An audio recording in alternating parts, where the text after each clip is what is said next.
Okay guys, नमस्कार, जय Shri Krishna, Radhe Radhe. I hope आप सब अच्छे से होंगे, है ना। गुड इवनिंग मिश्र जी, कैसे हैं सब? केमन अच्छो? क्या कर रहे थे हम लोग? फंक्शन फंक्शन पार्टी कर रहे थे।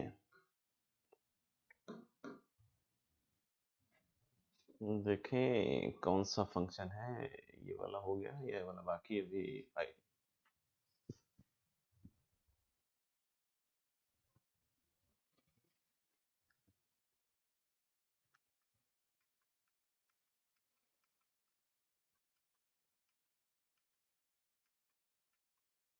ये कर लिया था ना हमने, ये कर लिया था ना, आइडेंटिटी फंक्शन और ये सब कर लिया था ना। आई होप कांस्टेंट फंक्शन ये कर लिया था, और इसमें कुछ क्वेश्चंस थे शायद होमवर्क में, है ना। शायद मेरे ख्याल 6 7 8 was homework. This question was also homework, this question was also homework, right. Functional equation में भी हम ये दो सवाल कर चुके थे, ये भी हमारे ख्याल से होमवर्क में ही था मेरे बच्चों। मेरे बच्चों, मेरे फिर कॉम्पोजिट फंक्शन में, यस।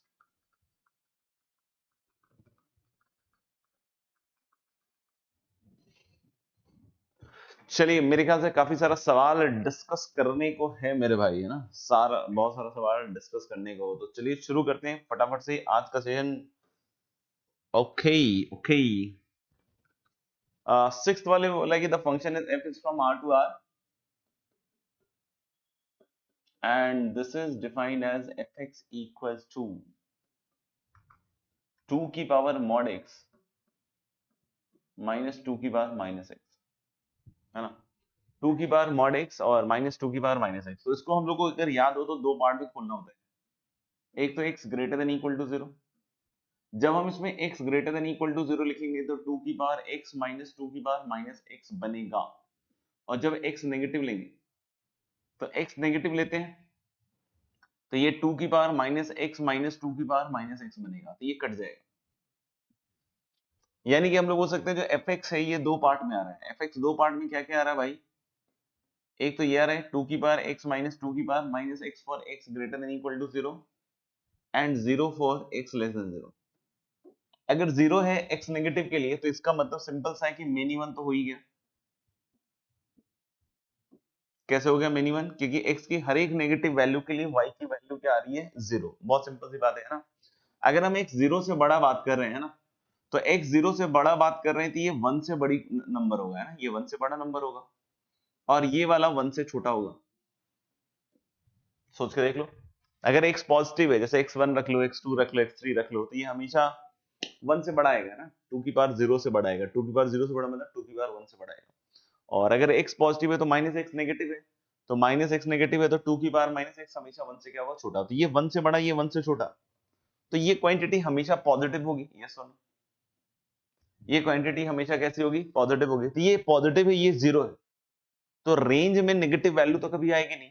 और कोडोमेन आर है, रेंज में कभी नेगेटिव वैल्यू आएगी नहीं, क्योंकि इधर रेंज में जीरो आ रहा है और इधर पॉजिटिव आ रहे हैं, है ना, फॉर एनी एक्स, है ना। 2 की पावर एक्स हमेशा 2 की पावर माइनस एक्स से क्या होगा? बड़ा होगा। तो 2 की पावर एक्स अगर 2 की पावर माइनस एक्स से बड़ा होगा, तो ये साइड पॉजिटिव है हमेशा। ये जीरो है तो नेगेटिव कभी आना नहीं है, तो साफ साफ दिख रहा है कि कोडोमेन और रेंज सेम नहीं होगा। और मेनी वन तो है ही, तो मेनी वन के साथ और क्या हो जाएगा मेरे भाई? इन टू फंक्शन। क्लियर है क्या सबको? देख लीजिएगा।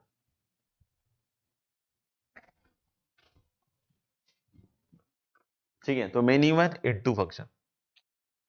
ठीक है, आगे बढ़ते हैं फिर नेक्स्ट क्वेश्चन की तरफ। मेरे ख्याल से लिख लिया होगा आप लोगों ने।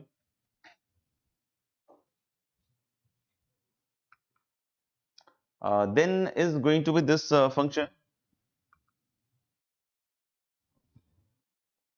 f is again from R to R.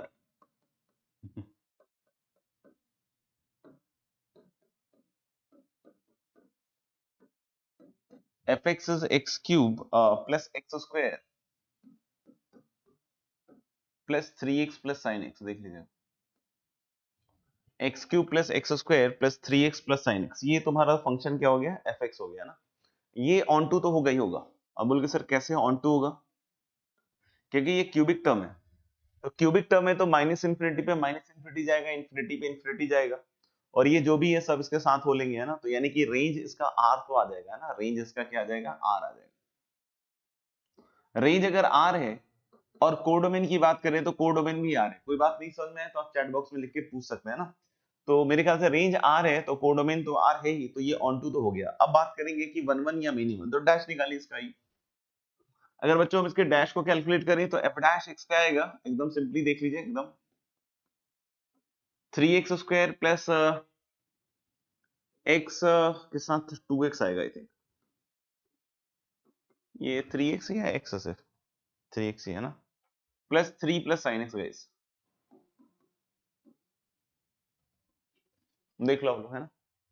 तो अगर हम बात करें कि इसकी लोएस्ट वैल्यू क्या आएगी, है ना, इसकी लोएस्ट वैल्यू क्या आएगी, तो मेरे भाई इसकी लोएस्ट वैल्यू आएगी आई थिंक -d/4 है ना, इसकी लोएस्ट वैल्यू निकाल रहे हैं, सिर्फ इतनी पार्ट पे है ना। तो लोएस्ट वैल्यू आएगी -d/4, 4a मतलब 12 हो गया नीचे, है ना, 4a, और d कितना हो जाएगा 4 माइनस 4ac, तो 4 तिया 12 तिया 36, तो मुझे लग रहा है कि this is going to be 36 4 गया 32/12, है ना, तो ये हो जाएगा 8/3। तो ये बच्चों ये 2 से बड़ी वैल्यू है, अगर ये लोएस्ट साइड भी जाएगा ना, ये 2 से बड़ी वैल्यू, और साइन एक्स ज्यादा से ज्यादा नेगेटिव होगा तो -1 जाएगा, तो यानी ये वाला एक्सप्रेशन इसको भी पॉजिटिव बना लेगा, है ना, इसको भी पॉजिटिव बना लेगा, क्योंकि साइन एक्स अगर लोएस्ट अगर -1 भी गया, हाँ साइन एक्स का कॉस एक्स आएगा डेरिवेटिव, ठीक है। ये भी -1 से 1 का ही रेंज रखता है ना, -1 से 1 का ही रेंज रखता है, और इसकी लोएस्ट वैल्यू बच्चों 8/3, तो अगर ये 8/3 है तो ये इससे तो हमेशा बड़ा होगा ही होगा, है ना, तो यानी कि ये क्वांटिटी पॉजिटिव हो गई क्या थ्रू, अगर ये पॉजिटिव हो गई तो ये throughout x belongs to r के लिए इंक्रीज कर रहा है भाई, तो अगर ये x बिलोंग्स टू r के लिए इंक्रीज कर रहा है ना, तो यानी हम लोग बोल सकते हैं फंक्शन क्या आ जाएगा फिर इस केस में 1 1, हाँ क्योंकि वो sin x रहे चाहे cos x रहे, अगर ओरिजिनल में मैं cos x भी लिख दूं तो उससे कोई फर्क नहीं पड़ेगा, उसका डेरिवेटिव माइनस sin x होगा, तो आप देखोगे रेंज जो है sin x का ये वाला जो पार्ट है ना इसका, समझ गए होगे मेरे ख्याल से, -1 से 1 होगा, और इसकी लोएस्ट वैल्यू 8/3 है, तो 8/3 से हमेशा बड़ा होगा, तो अगर ये नेगेटिव -1 भी कहीं चला गया इन केस, तो ये तो उसको पॉजिटिव ही कर देगा हमेशा, है ना, देख लीजिएगा। तो मुझे लग रहा है 1 1 ऑन 2 होगा, कुछ डाउट है तो बताइए, नहीं तो फिर आगे बढ़ेंगे। 8th में बात करते हैं ना, 8th के लिए आप बच्चों देख सकते हो कि एफ एक्स क्या है,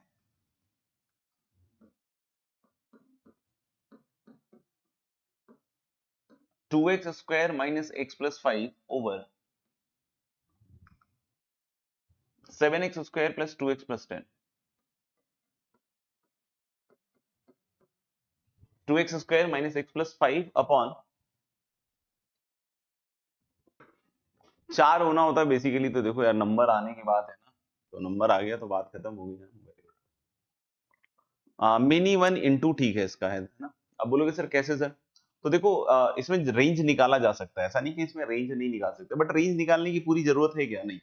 हम लोग बोले कि इस फंक्शन को ऑब्जर्व करके मुझे बहुत बातें समझ में आ रही है। पहली बात ये समझ में आ रही है कि ये पूरी क्वांटिटी हमेशा पॉजिटिव होगी, कैसे पॉजिटिव होगी, कि इसका डिस्क्रिमिनेंट कैसा है, नेगेटिव, और इसका डिस्क्रिमिनेंट भी कैसा है, नेगेटिव, आप डिस्क्रिमिनेंट निकाल लो दोनों का, है ना, इसका भी डिस्क्रिमिनेंट नेगेटिव है, इसका भी डिस्क्रिमिनेंट, अगर ax² plus bx plus c expression की बात कर रहे हैं, अगर ax² plus bx plus c expression की बात करें और a पॉजिटिव है और इसका डिस्क्रिमिनेंट नेगेटिव है गाइस, तो ax² plus bx plus c का ग्राफ ऐसे बनता है x एक्सिस के ऊपर, यानी ये क्वांटिटी हमेशा कैसी होगी, पॉजिटिव होगी फॉर ऑल x बिलोंग्स, मतलब आप x की कोई भी रियल वैल्यू रख दीजिएगा, हमेशा ये क्वांटिटी कैसी आएगी, पॉजिटिव। तो वहां से हमको ये समझ में आ रहा है कि ये क्वांटिटी पॉजिटिव है, ये क्वांटिटी पॉजिटिव है, यानी रेंज में फिर से नेगेटिव वैल्यूज नहीं आ रही है, और जबकि यहाँ पे कोडोमेन इसका आर बोल रहा है, तो अगर कोडोमेन आर बोल रहा है और रेंज में नेगेटिव वैल्यूज नहीं आ रही है, तो आप खुद ही सोचो ना कि क्या ये ऑन टू होगा या इनटू होगा, तो codomain not equal to range मतलब ये फंक्शन कैसा होगा, इनटू, समझ गए बात को। कोई बोले 1 1 या मेनी 1 सर, तो देखो 1 1 और मेनी 1 के लिए हम ऐसा भी कर सकते हैं, ध्यान सुनिएगा, कि मेनी 1 के हम काम ऐसे भी कर सकते हैं, मेनी 1 के लिए, है ना, कि अगर कोई दो ऐसा y सॉरी एक कोई ऐसा y है जो 2x के लिए अचीव हो रहा हो, या फिर यूं कह लो कि कोई 2x है जिसके लिए सेम y आ रहा है, अगर आपने ये प्रूव कर दिया तो मेरे ख्याल से फंक्शन को मिनिमम कर सकते हो। लेकिन कोई बोले कि सर मैंने एक x के लिए एक y प्रूव कर दिया, तो वो सिर्फ एक x के लिए करके नहीं होगा। आप समझना, कोई सेम लॉजिक से अगर आर्गुमेंट देता है कि सर 1 1 प्रूव करने के लिए मैंने क्या किया ना सर, कि मैंने एक x रखा और उस पे एक ही y आया है ना, तो 1 1 हो गया। आंसर इज नो, है ना। ऐसा हर डिफरेंट x के लिए हर मतलब डिफरेंट y आना चाहिए ना, उसमें x में नहीं होगा। लेकिन कोई बोले कि ऐसा कर दे सर कि हम दो x पे एक y आ रहा है, तो ऐसा कर दे तो हम लोग बोल सकते हैं कि हाँ फिर मेनी वन के लिए हो जाएगा, क्योंकि मेनी वन तो यही डिफाइन करता है ना कि कम से कम ऐसा 2x मिल जाए जिसके लिए सेम y है। मतलब कुल मिला के ये कहना है कि अगर मैं इसमें 2x रखूं जिसपे y सेम वैल्यू दे तो मेनी वन हो जाएगा। लेकिन कोई बोले कि यार सर मैंने एक x रखा और एक ही y आया, तो 1 1 हो जाएगा क्या? नहीं, 1 1 इससे नहीं होगा।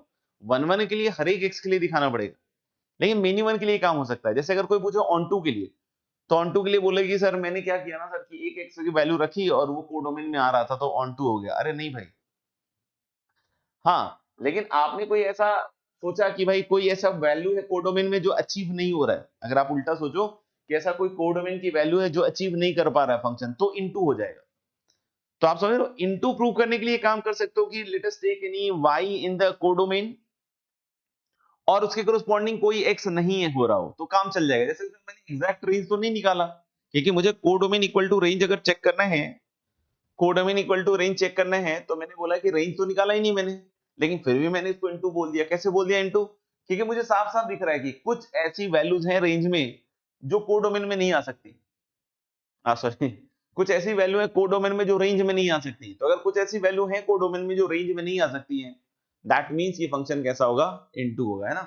तो अभी मैं ऐसा कह रहा हूं कि अगर मान लो कि मैं ऐसी कोई वैल्यू रखता हूं, सपोज कर लो हाफ y की वैल्यू, तो y की वैल्यू अगर मैंने हाफ रख दी है ना, ध्यान से देखिएगा, तो क्रॉस मल्टीप्लाई किया तो 4x स्क्वायर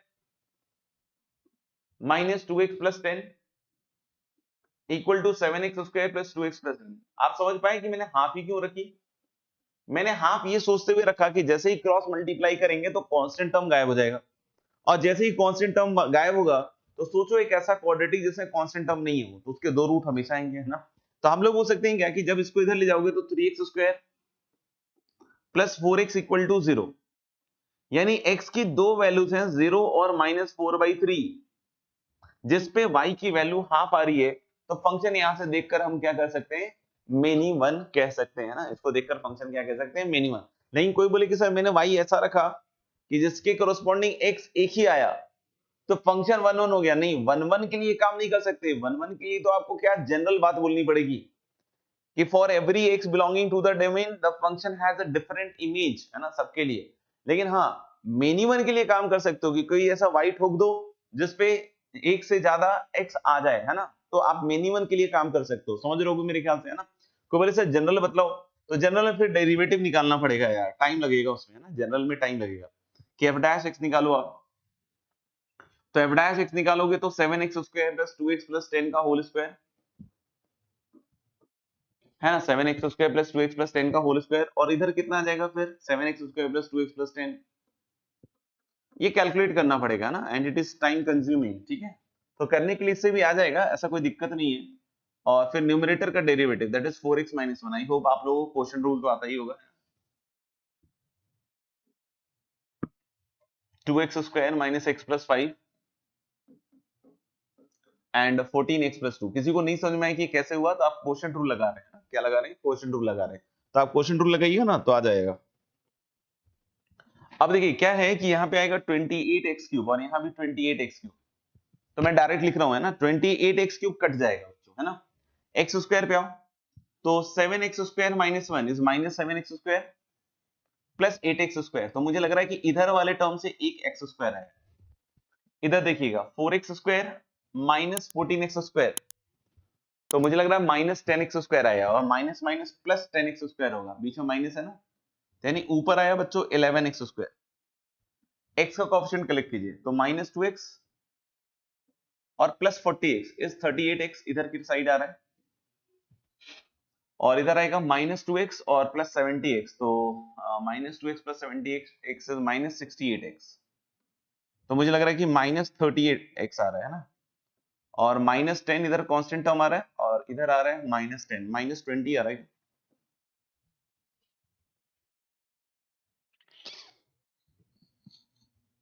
चेक कर लेना यार बच्चों, है ना, और नीचे ही आ रहा है। तो आपको दिख रहा है क्या कि ऊपर वाला क्वाड्रेटिक कैसा है,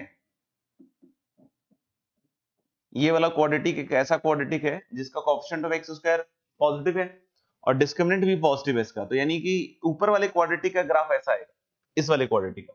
तो यानी कि इसकी वैल्यू कुछ x के लिए पॉजिटिव होगी, इसकी वैल्यू कुछ x के लिए नेगेटिव होगी, और कुछ x के लिए फिर से पॉजिटिव होगी। मतलब क्या हुआ कि ये एक्सप्रेशन कुछ x के लिए पॉजिटिव नेगेटिव अगर हो रहा है तो f डैश पॉजिटिव नेगेटिव हो रहा है, मतलब fx इंक्रीज डिक्रीज सब कुछ कर रहा है। तो इस केस में हम लोग बोल सकते हैं सिंपली कि फंक्शन कैसा हो जाएगा, मिनिमम, है ना। तो ऐसे भी हम कंक्लूड कर सकते हैं, but it is a bit time taking approach, और हम उसको डायरेक्टली भी क्रैक कर सकते हैं।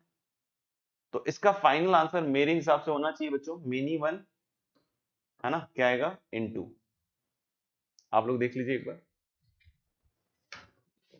क्लियर है मेरे ख्याल से। ये वाला पार्ट हमारा सबका हो गया है ना, कोई लिख रहा है तो वेट डाल दीजिएगा। तो अब हमारे पास ये वाला पार्ट है ना, एक सवाल ये था, देखिए, f is from r to r is defined as fx equal to this for x less than equal to 0 and x greater than 0 mx minus 1, है ना, ओके। यार मुझे ऐसा क्यों लग रहा है कि आज ये जो डेटा सेवर मोड है ये भी थोड़ा फास्ट मोड की तरह ही काम कर रहा है, मतलब जल्दी जल्दी इस पे भी आंसर्स आ रहे हैं। मैक्सिमम बच्चों का सी आ रहा है लग रहा है, और बहुत सारे बच्चों का ए भी आ रहा है, तो जस्ट उल्टा है। चलिए देखते हैं, आई थिंक ए शायद सही आंसर होना चाहिए, बाकी देख लेते हैं, बाकी देख लेते हैं। F is from R to R, ये एक क्वाड्रेटिक ग्राफ है, ये एम एक्स माइनस वन है ना, तो इसको मैं ग्राफिकली सोच रहा था यार क्रैक करने का। देखना बच्चों, अगर इस ग्राफ की बात करें ना, तो ये एक तो ऊपर की साइड का पैराबोला है, ऊपर की साइड का पैराबोला, इसका वर्टेक्स क्या होगा, -m minus B by two है, और -m पे वैल्यू निकालोगे ना इसकी, तो मुझे लग रहा है कि minus of m square minus one,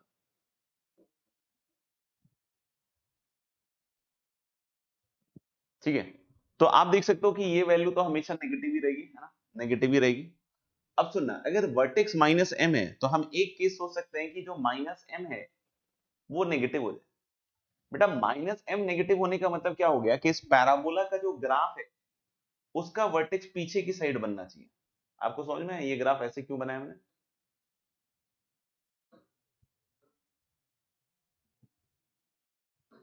zero पे इसकी वैल्यू वन है, ऐसा कुछ आएगा।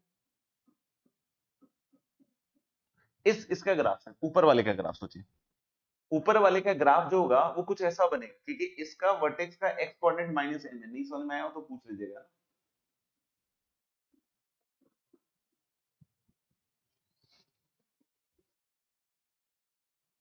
देख लीजिए एक बार,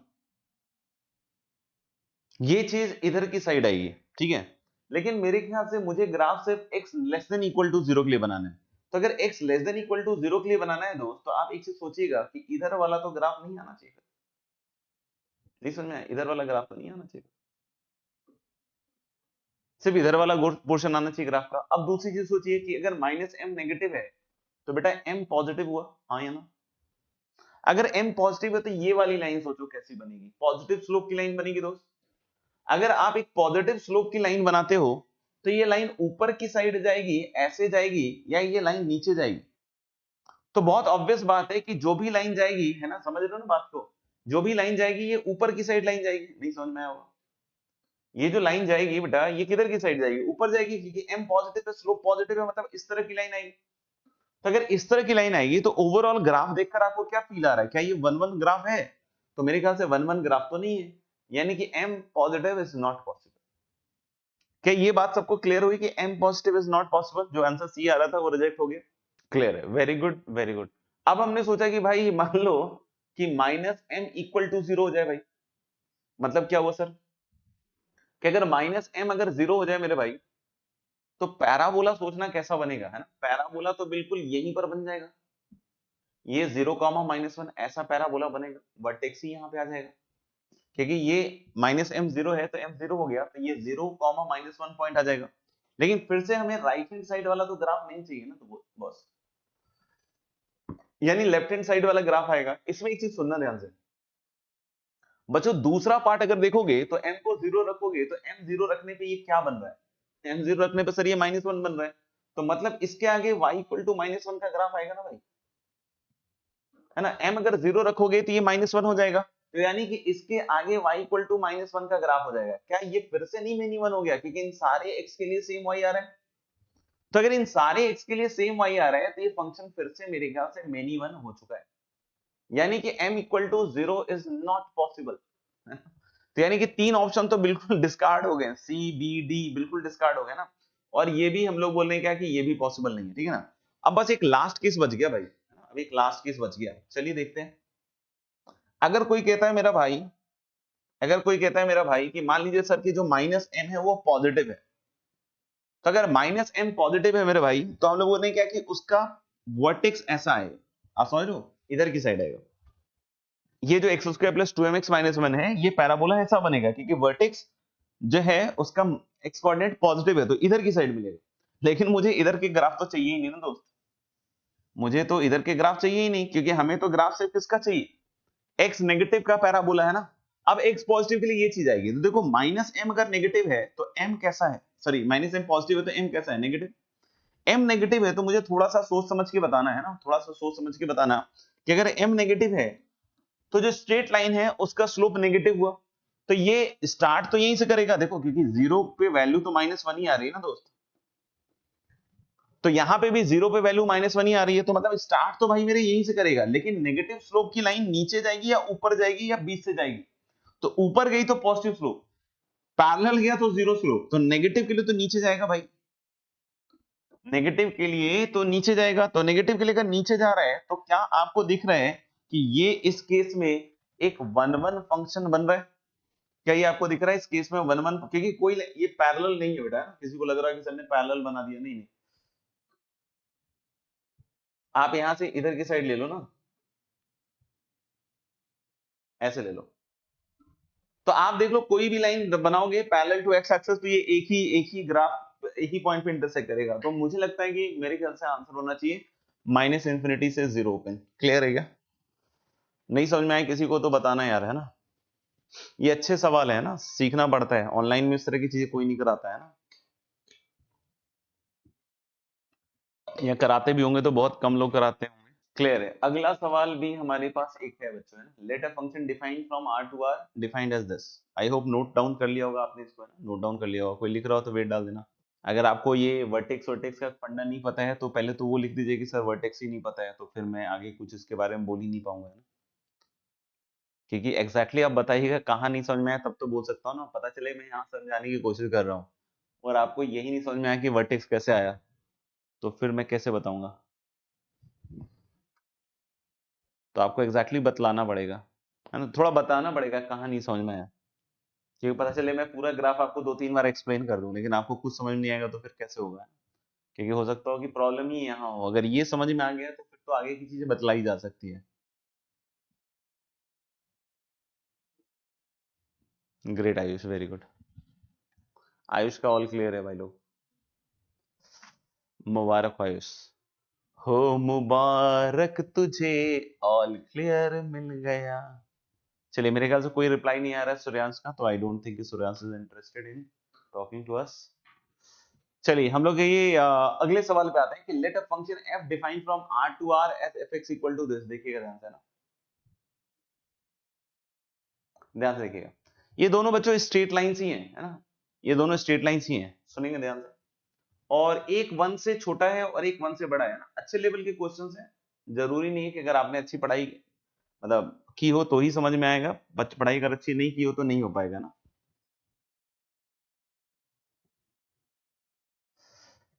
ग्राफिकली आप बोल जाते हैं, मैं कुछ खास बोल ही नहीं रहा हूं ना, अगर हम बात करें तो जो मैं बोल रहा हूँ ना बहुत नॉर्मल है, मतलब अगर आपको लग रहा है कि ये बहुत हाई लेवल है तो let me tell you my friend, ये बिल्कुल हाई लेवल नहीं है। ये आप समझ लीजिए कि अगर हम इसको बोलें कि अगर 10 में से स्केल करो ना कि ये क्या चीज है, तो मेरे ख्याल से ये ग्राफ 2 या 3 पे आता है ना, क्योंकि ये पैराबोला का ग्राफ है, अब पैराबोला का ग्राफ अगर आपको नहीं पता है कि भाई ये इस तरीके से घूम के बनता है तो फिर उसमें कोई क्या ही कर लेगा। आपको अगर ये नहीं पता है कि एक्स नेगेटिव के लिए सिर्फ पैराबोला बनाना है और एक्स पॉजिटिव के लिए स्ट्रेट लाइन बनाना है, तो फिर मैं भी क्या कर लूंगा, है ना, क्योंकि मैं हर बार क्या कर रहा हूं, अपनी तरफ से पूरी ईमानदारी का रख रहा हूं आपको समझाते हुए। हम ईमानदारी कैसे रख रहे हैं उसका सबूत देता हूं कि मैं पूरा पैराबोला बना के मिटा रहा हूं। कि मैंने बोला कि भाई माइनस एम जो है वर्टेक्स का एक्स कोऑर्डिनेट, अब आपको पता ही नहीं वर्टेक्स का एक्स कोऑर्डिनेट क्या होता है तो फिर कैसे बोलूंगा मैं, ना। तो माइनस एम नेगेटिव है तो वर्टेक्स इधर आएगा, वर्टेक्स इधर आएगा। मैंने पूरा ग्राफ बनाया फिर इधर का मिटाया क्योंकि एक्स नेगेटिव के लिए ग्राफ था। फिर मैंने बोला कि भाई अब इसमें m पॉजिटिव आ गया, ये स्ट्रेट लाइन का स्लोप कैसा होगा। अब आप उसको स्ट्रेट लाइन का स्लोप नहीं पता है कि पॉजिटिव स्लोप वाली लाइन कैसे खिंचती है तो कैसे कर पाएंगे, है ना। तो मैंने एक एक चीज बतलाई है बट फिर भी आप सुन ही नहीं रहे ध्यान से, तो कैसे होगा, है ना। तो आपको काफी मेहनत करने की जरूरत पड़ेगी सूर्यांश, है ना। तो हम लोग बोल सकते हैं कि ये वाली चीज जो है ये ऐसे बनती है। अब तुमको अगर यही नहीं पता है कि पॉजिटिव स्लोप की लाइन ऐसे क्यों बनती है तो नहीं समझ में आएगा। तो इसमें मैंने कोई ऐसी बहुत बड़ी बात नहीं कही है, बहुत नॉर्मल लेवल की और 10 में से 2 वाली बात करी है। 10 में से जिस दिन 10 वाली बात करूंगा उस दिन मेरे अंदर भी घबराहट होगी कि यार ये बच्चों को समझ में आया या नहीं आया, ठीक है। लेकिन अभी 10 में से 2 में भी घबराहट होती है, रीजन नहीं कि मैं आपको जानता ही नहीं हूँ कि आप लोग क्या पढ़ के आए हो क्या पढ़ के नहीं आए हो, तो इसलिए मुझे घबराहट होती है। तो इसलिए मैं बार बार बोलता रहता हूँ ये लाइन की, अगर नहीं समझ में आया तो पूछ लेना। लेकिन उसमें कलाकारी तब होती है जब आप बोलते हो कि सब कुछ नहीं समझ में आया। आप ये बताने की जगह मैंने पूछा आपसे, देखा आप ध्यान से देखेंगे ना, तो मैंने आपसे पूछा कि आपको क्या नहीं समझ में आया, लेकिन आपने बोला कि सर ये तो आ गया लेकिन ग्राफ ही उड़ गया। तो ग्राफ तो इतना कुछ खास है ही नहीं है ना। तो ये देखिएगा इस तरीके से बनाया। अब इसमें अगर आपको नहीं पहचान में आ रहा है कि ये मिनी वन है तो बताओ मैं क्या कर सकता हूँ, है ना, क्योंकि मैंने तो बतला रखा है कि कोई भी line parallel to X axis cut करेगा, है ना। तो च्यवनप्राश खाने से नहीं होगा, मेहनत करना पड़ेगा, पेन चला के देखना पड़ेगा, है ना। बार बार समझाने की कोशिश कर रहा हूँ। फिर दूसरा केस, ये तो सबसे इजीएस्ट केस है, ये तो समझ में आना ही चाहिए था। कम से कम तुम्हारे मुंह से ये भी बोलना चाहिए था कि यार सर ये वाला केस समझ में आ गया। तुम्हारे मुंह से ये भी नहीं निकला, है ना, क्योंकि मैंने पूछा कि क्या नहीं समझ में आया तो तुम बोल सकते थे सर केस 1 नहीं आया, केस 2 नहीं आया, केस 3 नहीं आया, क्या नहीं आया। तो जब हमने बोला कि माइनस एम जीरो हो जाएगा तो इसका एक्स कोऑर्डिनेट जीरो हो गया, इसका वाई कोऑर्डिनेट -1 हो गया, मतलब ये आके यहाँ पे टिक गया। और इसके आगे का ग्राफ मिटा क्यों दिया, क्योंकि हमें सिर्फ एक्स नेगेटिव का चाहिए। और m जीरो किया, यहाँ पे मैंने 3 बार ये चीज बोली थी, m जीरो हो गया, m जीरो हो गया, m जीरो हो गया, m जीरो हो गया, m जीरो हो गया, 3 बार बोला मैंने। उसके बाद भी आपने पता नहीं कितना सुना नहीं सुना, भगवान ही जाने, है ना। तो y इक्वल टू -1 की लाइन आ गई। फिर मैंने ऐसे जानबूझ के लाइंस बनाई, हालांकि मुझे बनाने की जरूरत नहीं है, क्योंकि मुझे पता है जो बच्चा मेहनत करने वाला है उसके लिए मुझे लाइंस बनाने की जरूरत नहीं होती। लेकिन आप सोचो कि मेरे को ये लाइंस बनाने की जरूरत पड़ रही है, इसका मतलब क्या हुआ कि मैं मान के चल रहा हूं कि बच्चों को हो सकता हो कुछ ऐसे हो जो बिल्कुल ही नहीं चमक पा रहा हो। आप समझ रहे हो मैं कितनी मेहनत कर रहा हूँ, ये सब लाइन वाइन बना रहा हूँ, ये सारी चीजें कर रहा हूँ, ठीक है। और इस पहली चीज है कि इस लेवल का सवाल ऑनलाइन में ले रहा हूँ, ये हिम्मत कर रहा हूँ, ठीक है। देख लीजिएगा। तो सबसे पहली पहली चीज तो ये बतला रहा हूँ, है ना, तो ये चीज आ गई। फिर तीसरा केस हमने बोला कि अच्छा चलिए वर्टेक्स यहाँ हो गया, पीछे हो गया, वर्टेक्स बीचों बीच हो गया, वर्टेक्स अब आगे हो जाए। तो मैंने ऐसा ग्राफ पूरा बनाया था। और जब मैंने बोला कि -m पॉजिटिव होगा वर्टेक्स का एक्स कोऑर्डिनेट, तो फिर मैंने बोला कि m नेगेटिव लेंगे। अब m नेगेटिव लेंगे तो हम लोगों को पता होना चाहिए कि लाइन का स्लोप किधर होना चाहिए। अगर आप बोलो कि सर मुझे लाइन का स्लोप ही नहीं पता चल रहा है तो फिर ये तो 10th की क्लास की बात है ना, 10th क्लास की बात है। मेरे पास एक ऑप्शन ये भी है कि मैं अच्छे सवाल छोड़ दूं, स्किप कर दूं, क्योंकि ऑनलाइन में तो यही चलता है ना। ऑनलाइन में story telling should be at the greater height, है ना। लेकिन अपन तो क्या है भाई, स्टोरी टेलिंग आती नहीं है तो अपन क्या कंटेंट ही पढ़ाते हैं ना। तो देख लीजिएगा। तो संतुष्टि थोड़ी कम मिलेगी मेरे से पढ़ने में, संतुष्टि कम मिलेगी, रिजल्ट मिल सकता है, संतुष्टि के चांसेस नहीं है। तो मेरे ख्याल से देख लीजिएगा कि ये इस तरीके से मेरे ख्याल से ये ग्राफ हो जाएगा। तो आपका बीच में कमेंट आया था, शायद मैं भूल ही गया। सर जैसा पता नहीं क्या लिख रहा सर, एग्जैक्टली स्लोप नेगेटिव कैसे हुआ बस ये बता दीजिए। चलिए, तो मेरे ख्याल से अगर आपको लग रहा है कि -m पॉजिटिव होने के बाद m नेगेटिव कैसे हुआ ये पूछ रहे हो तो देख लीजिए एक बार, है ना? बाकी तो क्या बोलेंगे। चलिए, ये तो माय डियर फ्रेंड्स जिनको पिछला वाला नहीं समझ में आया तो इसमें तो हवा भी नहीं लगेगी, सॉरी, है ना। इसमें हवा भी नहीं लगेगी, ठीक है, देख लीजिएगा। बाकी आई होप आप लोग मुझे सपोर्ट कीजिए, नहीं तो इस तरह के सवाल लेना बंद हो जाएंगे फिर क्लास में, है ना। तो थोड़ी कोशिश कीजिएगा कि भाई आप लोग कुछ बढ़िया बोलते रहिएगा, है ना। लेकिन दिक्कत आएगी, ठीक है ना। और अगर मैं फिर से ईमानदारी से बतला रहा हूँ, अगर इतना बोल देने के बाद 3 बार समझाने के बाद अगर आपको समझ में आ गया हो मेरे दोस्त, ठीक है ना, तो आप यकीन मानिए आपको नहीं समझ में आया है। आपको जब तक आप पेन नहीं चलाइएगा, है ना, जब तक आप पेन नहीं चलाइएगा, खुद से सॉल्व नहीं कीजिएगा, तब तक आपको नहीं आएगा, तब तक आपको नहीं आएगा। ठीक है, ये 4 बार बतलाने के बाद अगर आपको लगता है कि आपको समझ में आ गया है, तो फिर से मैं बतला रहा हूँ, आपको नहीं आया है, बिल्कुल क्लियर बतला रहा हूँ, है ना, आपको पता होना चाहिए कि आपको क्या नहीं आया है। तो जब आप जाइएगा फिर से सॉल्व कीजिएगा, फिर अपने हाथों से बनाइएगा, केसेस क्यों बन रहा है, ये कैसे हो रहा है, वो कैसे हो रहा है। जब वो सब कीजिएगा ना, तब जाके एक्चुअली आपको एहसास होगा कि हाँ यार, इसमें सर ने क्या क्या चीजें बतला दी, है ना, एक ही चीज में हमने क्या क्या सीख ली। कुछ बच्चे बोल रहे हैं डी तो आ गया लेकिन वैल्यू पुट करके आ गया। अभी जब आपको पता चलेगा कि आंसर क्या है ना, तो पैरों तले आसमान निकल जाएगा। देखिएगा ध्यान से, जमीन नहीं, ध्यान से सुनिएगा, आसमान निकल जाएगा। चलिए ध्यान से देखते हैं। हम लोग बोले कि x plus M is X less than equal to 1। अब अगर यहाँ देखकर स्लोप 1 नहीं चमक रहा है, तो फिर आप देखिए क्या करना है जीवन में। तो सबसे पहली चीज समझिए तो कि हम लोग बोले कि इसका स्लोप पॉजिटिव होगा, मतलब लाइन ऐसी वाली जाएगी। और 1 पे इसकी वैल्यू कितनी होगी, 1 प्लस एम। 1 पे इसकी वैल्यू क्या होगी, 1 प्लस एम। तो 1 प्लस एम अगर 1 पे वैल्यू हो रही है, तो 1 प्लस एम कोई हाइट होगी, है ना। It can be a positive height, it can be 0, it can be negative, कुछ भी हाइट हो सकती है ना। तो 1 पे इसकी हाइट 1 प्लस एम होगी। कोई बोले 1 प्लस एम सर पॉजिटिव ले लें, आप पॉजिटिव लेना है पॉजिटिव ले लो। कोई बोले 1 प्लस एम नेगेटिव ले लें, नेगेटिव ले लो यार, मेरे क्या जा रहा है। कोई बोले 0 ले लें, 0 ले लो, क्योंकि मुझे एम की वैल्यू पता ही नहीं है। तो मुझे नहीं पता 1 प्लस एम क्या होगा, पॉजिटिव है, नेगेटिव है, 0 है, कुछ भी हो सकता है। समझ रहे हो बात को। तो यानी कि कहीं भी एक जगह टिका दीजिए, कुल मिला के कहना ये है मेरा, है ना। तो यानी कि हम लोग बोले कि अगर 1 प्लस एम मान लीजिए कि ऐसा करते हैं, तो ये हाइट देखिए 1 प्लस एम है बच्चों, यहाँ पे। क्या ये 1 plus M sir height negative हो सकती थी, यस। तो उस केस में ग्राफ ऐसा बन जाता, स्लोप 1 का। कोई बोले कि सर 1 प्लस एम 0 हो जाता, तो ग्राफ ऐसा बन जाता। आप समझ रहे हो मेरे ख्याल से कि एम पे सब कुछ डिपेंड करता है कि किधर जाएगा। मैंने एक जगह टिका दिया, है ना, क्योंकि कहीं एक टिका दो तभी समझ में आएगा। तो ये हाइट हो गई दोस्त मेरे 1 प्लस एम, ये हाइट हो गई मेरे भाई 1 प्लस एम। ये नहीं समझ में आया तो ये बतला दीजिए कि सर ये क्या ड्रॉ कर दिया आपने, क्या ये बिल्ली की पूंछ बनाई है आपने, या कुत्ते की पूंछ सीधी कर दी आज, तो ये पूछ सकते हैं आप मुझसे, है ना, ये क्या कर दिया आपने सर, है ना। दूसरा साइड है x ग्रेटर देन 1 के लिए 2mx माइनस 1, है ना। दूसरा साइड क्या है, 1 minus 1 0, Anna sir is our hero. हाँ बहुत बढ़िया, पढ़ लिया मैंने, पढ़ लिया मैंने, पढ़ लिया मैंने मुकुल। सुनना ध्यान से। तो हम लोग बोल सकते हैं क्या कि अगर 1 पे बात करेंगे तो this height is going to be 1 plus M. अब नेक्स्ट चीज क्या है कि अब m के स्लोप के बारे में बात करते हैं फिर से। तो हम लोग बोल सकते हैं भाई m मेरा पॉजिटिव भी हो सकता है, नेगेटिव भी हो सकता है, जीरो भी हो सकता है, तीनों चीजें हो सकती हैं।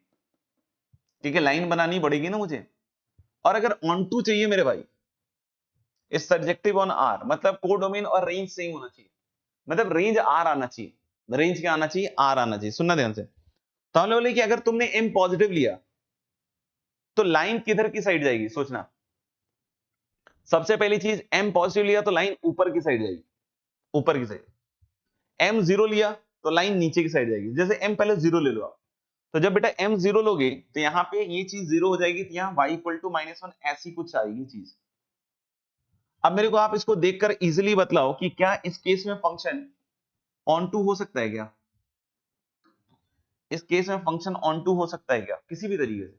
Can the function be onto in this case, सोच लो।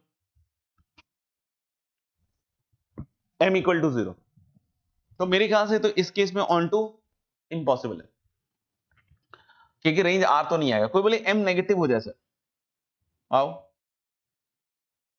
तो 1 पे देखना, 1 पे इसकी हाइट क्या हो रही है भाई, 1 प्लस एम, है ना, ये हाइट 1 प्लस एम है। और इधर से देखना, इधर से अगर m नेगेटिव है तो लाइन नीचे की तरफ आएगी। अब कोई बोले सर इधर से जो 1 प्लस एम आ रहा है, सुनना ध्यान से, और इधर से 1 पे वैल्यू कितनी आ रही है, 2m माइनस 1, और स्लोप नेगेटिव है, तो ग्राफ देखो 2m माइनस 1 अगर 1 प्लस एम हाइट से बड़ी है तो ऐसे जाएगा। अगर 2m माइनस 1 की हाइट 1 प्लस एम से कम है तो इधर की साइड से जाएगा। आप समझ रहे हो क्या कह रहा हूं, कि 2m माइनस 1 और 1 प्लस एम की हाइट में मुझे नहीं पता कौन बड़ा है कौन छोटा है। तो अगर 2m माइनस 1 की हाइट बड़ी है 1 प्लस एम वाली हाइट से, तो इधर वाले नीचे वाले का ग्राफ ग्रेटर देन 1 के लिए ऐसे नीचे जाएगा, और इधर से इधर नीचे जाएगा। क्या इस केस में रेंज आर हो सकता है क्या? तो हम लोग बोल सकते हैं नहीं, इस केस में भी रेंज आर नहीं हो सकता, कि कहीं ना कहीं जाके रुक जाएगा, है ना, माइनस इंफिनिटी से इंफिनिटी नहीं जा पाएगा। यानी इन दोनों केस में तो ऑन टू होने का चांस ही नहीं। लेकिन क्या एम पॉजिटिव में ऑलवेज ऑन टू होगा? वो भी चांस नहीं, मतलब वो भी पॉसिबल, मतलब हमेशा पॉसिबल नहीं। सुनना ध्यान से, तो हम लोग बोले कि एम पॉजिटिव में हमेशा क्यों पॉसिबल नहीं है, सुनना, क्योंकि हम लोग बोले कि देखो 1 प्लस एम ऐसा कुछ यहां पे जाके रुक जाएगा, यहां पे रुक जाएगा। अब स्लोप एम का पॉजिटिव है मेरे भाई, ये हाइट है 1 प्लस एम, तो ये एम अब पॉजिटिव लिया मैंने, सुनना ध्यान से, नहीं समझ में आया तो बता देना, है ना। अब अगर एम मैंने पॉजिटिव लिया है, ठीक है, एम पॉजिटिव लिया, ये वाला केस, तो ये हाइट 2m माइनस वन से चालू होगी। मान लो 2m माइनस वन की हाइट बड़ी है 1 प्लस एम से, तो इस तरह का ग्राफ आएगा। क्या इस केस में ऑन टू हो सकता है क्या दोस्त? इस केस में ऑन टू हो सकता है क्या? क्योंकि अगर मैंने बोला कि ये जो 2m माइनस वन की हाइट है, अगर ये 1 प्लस एम से बड़ी है ना भाई, तो क्या इस केस में ऑन टू हो सकता है? Answer is no, onto नहीं हो सकता। क्यों? क्योंकि यहां से यहां तक की वैल्यू जो है वो रेंज में आएंगे नहीं, क्योंकि माइनस इंफिनिटी से 1 प्लस एम तक गया, और फिर 2m माइनस वन बड़ा है, तो 2m माइनस वन से इंफिनिटी चला गया range, in fact 2m minus one possible भी नहीं हुआ। तो यानी आप फील कर पा रहे हो कि ये रेंज में नहीं आएगा, ये रेंज में नहीं आएगा, यानी फंक्शन ऑन टू नहीं होगा। तो यानी फंक्शन ऑन टू होने के लिए रेंज आर चाहिए, तो मुझे ये वाला पॉइंट शिफ्ट करके या तो यहां टिका दूं, 1 प्लस एम पे ही टिक जाए, या इससे नीचे आ जाए तो चलेगा। नहीं समझ में आया? जैसे मैंने क्या कहा कि अगर हम ऐसा कुछ कर दे मेरे भाई, सुनना ध्यान से, जैसे ये वाला है ना, तो अगर मैं बोल रहा हूं कि यहां है तो नहीं चलेगा काम। अगर मान लो कि इसको मैं ले आकर यहां पे टिका दूं, सुनना ध्यान से, तो रेंज आर हो गया, और इसके नीचे भी ले आऊं तो भी चल जाएगा, टूटने फूटने से कोई लेना देना नहीं है मेरे भाई, टूटने फूटने से कोई लेना देना नहीं है। मैं बस ये कह रहा हूं कि रेंज में सारी वैल्यूज कैसे आएंगी, ठीक है ना। टूटने पे अगर आपका फोकस है तो फिर आप गलत कॉन्सेप्ट पकड़ के चल रहे हैं, है ना, फिर आप जंगल का राजा भेड़िया सोच रहे हैं, ध्यान से देखिएगा, ठीक है। हम लोग बोल रहे हैं क्या कि ये 1 प्लस एम तक गया, और मान लीजिए यहां से भी चालू हो गया, इस ग्राफ, ये भी ग्राफ टूटा हुआ है, ये भी ग्राफ टूटा हुआ है, लेकिन इसमें रेंज आ रहा है। कैसे रेंज आ रहा है सर? क्योंकि हम लोग बोल सकते हैं कि देखो माइनस इंफिनिटी से इस हाइट तक जाएगा, और फिर इस हाइट से फिर इंफिनिटी तक जाएगा, तो यहां से यहां तक का वैल्यू रेंज में 2 बार आया है, तो उससे क्या लेना देना? रेंज तो अपना क्या आया? आर आया ना, रेंज तो अपना क्या आया? आर आया। तो यानी हम लोग बोल सकते हैं क्या कि अगर आप देखिएगा तो ये 3 केसेस हमारे पास था, किस केस में रेंज आर आया? किस केस में रेंज आ रहा है? जब हम लोग बोल रहे हैं कि इधर से जो हाइट है और इधर से जो हाइट है, जैसे 1 प्लस एम की जो हाइट है और 2m माइनस वन की जो हाइट है, उसमें 1 प्लस एम की हाइट बड़ी हो, क्योंकि जैसे ही 2m माइनस वन की हाइट बड़ी हुई, ग्राफ ऊपर से निकल जाएगा। ग्राफ अगर ऊपर से निकल गया तो हम लोग बोले क्या कि फंक्शन फिर ऑन टू नहीं हो रहा है। अब इसको सॉल्व करोगे तो m is less than equal to 2, और इस केस में m ऑलरेडी कैसा था? पॉजिटिव। यानी कि अगर m पॉजिटिव था तो यानी कि आंसर ग्रेटर देन 0 नहीं है, आंसर है आपका 0 से लेकर 2 क्लोज, ओपन 0 से 2 क्लोज। देख लीजिए, फिर भी कोई पार्ट नहीं समझ में आया तो पूछ लीजिए कि कौन सा पार्ट नहीं समझ में आया, I will try to explain, है ना। लेकिन आप लिख दोगे कुछ समझ में नहीं आया तो मेरे को भी थोड़ा सा अजीब लगेगा, कितना मेहनत कर रहा हूं, आप कर ही नहीं रहे हो, है ना। तो कॉन्सेप्ट पकड़ के चलिएगा, कॉन्सेप्ट पकड़िएगा, चीजें सही हो जाएंगी, है ना। जो कर रहे हैं बस वही कर रहे हैं। चलिए, मेरे ख्याल से हर एक बच्चे का डन है, लेकिन फिर भी इन सब क्वेश्चंस को दोबारा तिबारा ट्राई कीजिएगा तो ही समझ में आएगा अच्छे से। मेरे ख्याल से इसके बाद यहां से चालू करना था क्या बच्चों? क्या यहां से चालू करना था एफ एक्स निकालने वाला? All clear. अरे मुकलवा, ऑल क्लियर लिखत हो।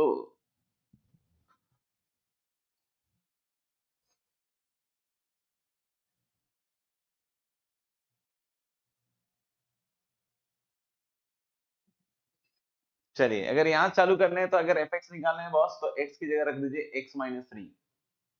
सो this is again going to be f of x minus three plus three,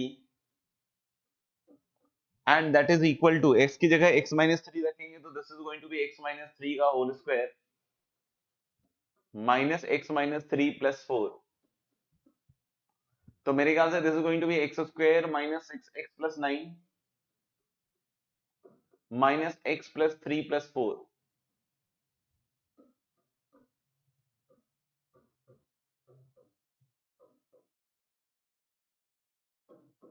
sir 16 आएगा, देख लीजिएगा।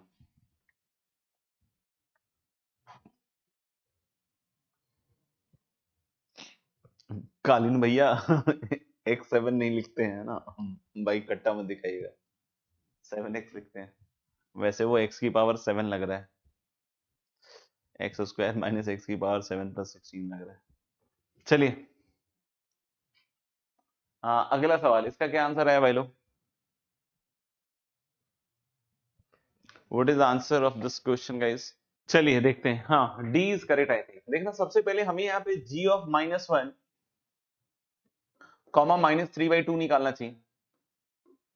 तो अगर मैं g of x comma y निकालता हूं, तो सबसे पहले ये चीज समझिएगा कि आपको max of x comma y निकालना पड़ेगा। मैक्स मतलब क्या हुआ कि इन दोनों में जो बड़ी वैल्यू है, इन दोनों में बड़ी वैल्यू कौन सी है? x और y में जो सबसे बड़ी वैल्यू है वो कौन सी है? तो -1 और -3/2 में -1 बड़ी वैल्यू है बच्चों, और फिर माइनस इन दोनों में छोटी वैल्यू क्या है? तो इन दोनों में छोटी वैल्यू है बच्चों -3/2, यानी कि हमारे पास यहाँ पे आंसर आ जाएगा इसका हाफ, क्योंकि this is going to be 3/2 -1। इस तरीके से दूसरी वैल्यू सोचिए, g ऑफ -4 कॉमा -1.75। तो फिर इन दोनों में जो बड़ी वैल्यू है दैट इज माइनस ऑफ 1.75, और फिर इन दोनों में जो सबसे छोटी वैल्यू है यानी कि -4, तो ये +4 हो जाएगा, यानी दिस इज 2.25। तो अब अगर ये दोनों वैल्यूज मेरी पता चल गई, तो मुझे लग रहा है कि this is now f of half comma 2.25। According to this definition, सबसे पहले बेस में इन दोनों में बड़ा नंबर आएगा और पावर में इन दोनों में छोटा नंबर आएगा। तो यानी कि ये 2.25 का स्क्वायर रूट है, that is going to be 1.5। तो मेरे ख्याल से काफी इजी सवाल है ये तो। Yes, easy. Next question is, let f be a real valued function, real and positive arguments such that fx plus 3x f of 1 by x is this।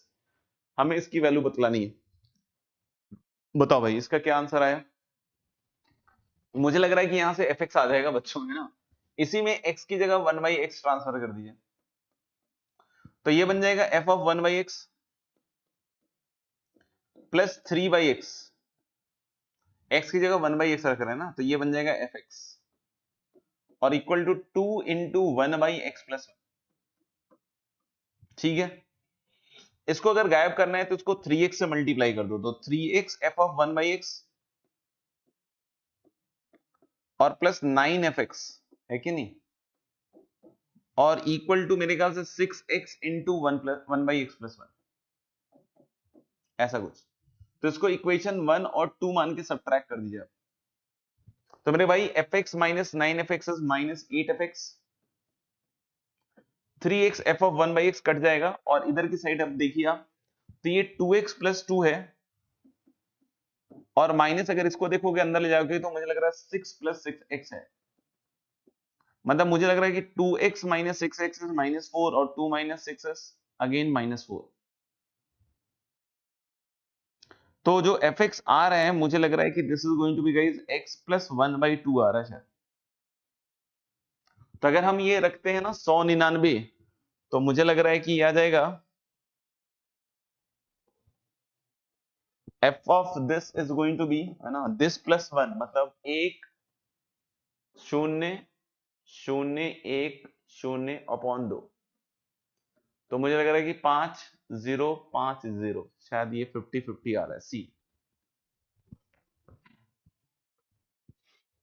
ठीक है, आई होप सबका सही आया। तो इजी लेवल ही question अपन मानेंगे इसको, है ना? ठीक है, चलिए अगला सवाल। अगला सवाल में ये बोल रहे हैं f of x Q plus 1 by x Q की पावर रूट एक्स इज 5। तो ये तो बहुत इजी लग रहा है ये भी मेरे को। तो f ऑफ कितना हो जाएगा ये 27 upon Y Q plus 1 and this whole की पावर, है ना, रूट 27 अपॉन वाई। तो मैंने क्या कहा कि इसको अगर हम सोचेंगे 3 अपॉन वाई को अगर u मान लें, तो यानी कि 27 अपॉन वाई क्यूब आ जाएगा यू क्यूब। तो बच्चों आपको ये दिख रहा है कि ये बन जाएगा F of u cube plus 1, है ना। और इस पूरे की पावर में अगर इसको आप ऐसे लिखो बच्चों कि 3 इंटू रूट 3/y, देख लो 3 इंटू रूट 3/y, क्योंकि 27 को लिख सकते हो 9 गुने 3, 9 का स्क्वायर रूट 3 आ जाएगा। तो this is now 3 into U, sorry root U. तो बच्चों आप समझो ना कि इसकी वैल्यू आपको दी हुई है ना, इसकी वैल्यू आपको दी हुई है 5, तो ये तो 5 का क्यूब ही हुआ ना सीधा सीधा, यानी कि इसका आंसर भी सी कैलकट आएगा। ठीक है सबके लिए, चलिए आगे बढ़ते हैं, है ना। तो मेरे ख्याल से डन है सबका। और नेक्स्ट जो है एक फंक्शनल इक्वेशन है जो हम सभी को ध्यान रखना है ना। और फंक्शनल इक्वेशन क्या सुनेंगे, there are two polynomial functions, ऐसे दो पॉलिनोमियल फंक्शन है जो इस फंक्शनल इक्वेशन को बच्चों सेटिस्फाई करते हैं। There are two polynomial equation जो इस वाले फंक्शनल रूल को सेटिस्फाई करें। क्या ये फंक्शनल रूल? फंक्शनल रूल है F X into F of 1/x equal to F X plus F of 1/x। तो कभी भी ऐसा कुछ बोलता है ना कि एक फंक्शनल इक्वेशन है F X plus F X into F of 1/x equal to F X plus F of 1/x for all X belongs to r minus 0, तो इमीडिएटली आपके दिमाग में दो पॉलिनोमियल फंक्शन आने चाहिए। एक तो पॉलिनोमियल फंक्शन कैसा आना चाहिए बॉस, x की पावर n प्लस 1, और दूसरा पॉलिनोमियल फंक्शन क्या आना चाहिए, 1 माइनस x की पावर n, जहां n एक पॉजिटिव इंटीजर आप ले सकते हो। यहां पे एक चीज का ध्यान रखिएगा कि ये नॉन कांस्टेंट पॉलिनोमियल्स हैं। कोई बोले क्या कांस्टेंट पॉलिनोमियल्स भी हो सकते हैं, answer is yes. Constant polynomial कैसे बनते हैं बच्चों, कांस्टेंट पॉलिनोमियल बनते हैं जिसकी डिग्री जीरो होती है, जिसकी डिग्री जीरो होती है, मतलब n जब जीरो सोचोगे आप तो x की पावर 0 प्लस 1 दैट इज 2, और 1 माइनस x की पावर 0, x की पावर 0 इज 1 दैट इज 0। मतलब कुल कहने का मतलब क्या हुआ कि अगर ऐसा कभी भी आपको क्या दिखे फंक्शनल इक्वेशन, तो इमीडिएटली आप दो पॉलिनोमियल फंक्शन सोच सकते हो नॉन कांस्टेंट में। एक तो x की पावर n प्लस 1, दूसरा 1 माइनस x की पावर n। और कांस्टेंट में दो पॉलिनोमियल सोच सकते हो, एक तो fx इक्वल टू 2 और एक fx इक्वल टू 0, क्योंकि आप देखो ना fx इक्वल टू 2 उसको सेटिस्फाई करेगा, क्योंकि fx अगर 2 है तो f ऑफ 1 बाई x भी 2 ही होगा, तो 2 इंटू 2 इज 2 प्लस 2। अगर fx इक्वल टू 0 लेते हो तो भी 0 इंटू 0 इक्वल टू 0 प्लस 0, ठीक है ना। तो ये फंक्शनल इक्वेशन आप समझिएगा, इसको सेटिस्फाई करने वाले नॉन कांस्टेंट में दो पॉलिनोमियल है, एक तो ये एक तो ये, और कांस्टेंट में भी दो पॉलिनोमियल है, एक तो ये एक तो ये, और ये दोनों इसी से निकल जाएंगे अगर आप n की वैल्यू क्या रखते हो, मेरे ख्याल से 0। तो is this clear to all? अगर क्लियर है तो लिख लीजिएगा। आदिल जी ये कोई बहुत बड़ी बात तो नहीं है कि अगर f(x) अगर 2 है तो f ऑफ 1 बाई x 2 होगा। अगर f(x) 2 है तो f5 कितना होगा, f6 कितना होगा, f7 कितना होगा, सब चीज 2 ही होगा।